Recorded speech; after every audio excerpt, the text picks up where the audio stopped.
Let's take a look at our mise en place. We have whole green lentils, chopped carrot, chopped celery, a whole onion, some mushrooms, 6 cloves of garlic, a cup of peas, some tomato paste, cracked black pepper, salt, Worcestershire sauce, and thyme. And these are the star of the show, the green lentils. They are absolutely beautiful. Lentils are pulse, so they're related to the beans. They're basically the seed of the bean. And you don't need to soak them when you purchase them in their dried form. You can just give them a quick rinse to get rid of any debris and then add them to your pot with some water. And then a touch of salt. So typically for lentils, you're gonna do a 1-to-2 ratio. So 1 cup lentils for 2 cups water. So we're using a half a cup of lentils here and thus only a cup of water. After about 15 to 20 minutes, the water is evaporated and they're done. So to add our base ingredients, we will simply be chopping up carrot, celery, and onion. So to do that, actually let me start with heating up my pot, add a little bit of olive oil so by the time we're done chopping, the pot will be nice and hot. I'll show you how to chop an onion. I cut it in half and then I leave the root ball attached because that's where the majority of the plant's chemicals live, and that is what makes us cry when those chemicals are released and exposed to oxygen and agitation like cutting, break up the cell walls. We are reactive to that and we start tearing up. So I keep the root ball attached and I just cut up the end and then I slice downwards so we get these strips. And then I cut from top down so we get diced chunks. It's super simple, very easy. So once you've chopped up your whole onion, I will test to see if my pot is ready by taking just a nugget of onion and dropping it in there. And you can kind of see the bubbles sizzle so we know it's ready, but you would hear it loud and clear. So now we can add our base ingredients. There's a fancy French word for onions, carrots, and celery, and I forgot what it is, but I'll put it on the screen.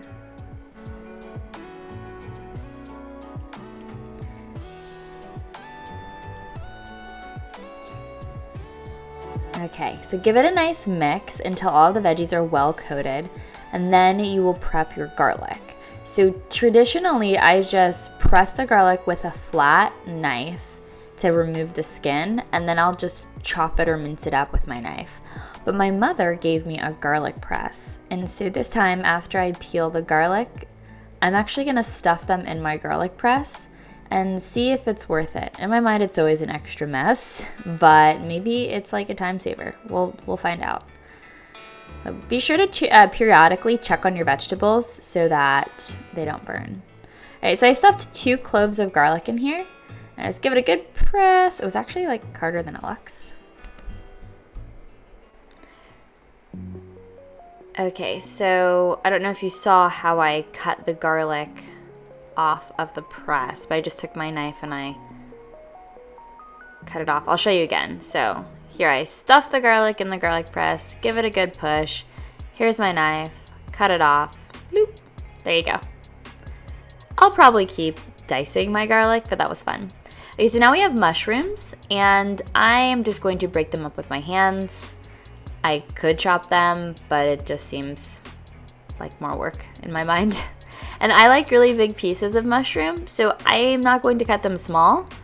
That's my preferred consistency. But if you are not like a mushroom lover, then I would actually chop them just as small as you chopped your onions, okay? So you just have to know yourself for this one.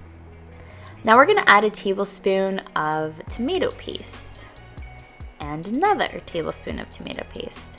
And then this Worcestershire sauce, as well as the tomato paste and mushrooms actually, is what gives this shepherd's pie its pop, right? Because when we don't have meat, we're often missing that savory umami flavor, and that's what the Worcestershire sauce provides. So that's a total yum. And here is our thyme. I don't have fresh thyme, I just have dried thyme. So I'm adding a teaspoon of that. And then I got inspired and added like a half a teaspoon of rosemary and half a teaspoon of savory. I think when I've made this in the past, I always use herbes de Provence, but I didn't have any, so this was my best alternative. Okay, give it a good mix. Doesn't look the best, but that's a filling for you, right? It is what it is. I do like the brightness of the carrots. So once your vegetables have cooked for about like 3 to 5 minutes, add your lentils and your broth. You could do a beef broth if you wanted, but I'm using vegetable broth. It's actually homemade, which was fun. And now your peas. So because peas have that tendency to turn all dark green and like unappealing, you really only need to cook the filling for like 2 to 3 minutes. We're just trying to get everything nice and warm and the flavors combined. But we don't want to cook it so long to where the peas become mush. Like I brought it up to a boil and you can still see that the peas kept its bright green color. And that was because I just cooked it for about 2 minutes. Now you can transfer it into an 8x8 dish, and you could just eat it and serve it like this, or you can go ahead and add the mashed potatoes to the top. You could even use cauliflower mashed potatoes, but I am using original. Ah, look at that. So good. Mmm, so creamy. You bake it in the oven for 30 minutes and you're good to go. This recipe is such a delight. I think you guys will really enjoy it. Please give it a try. Let me know what you think in the comments below.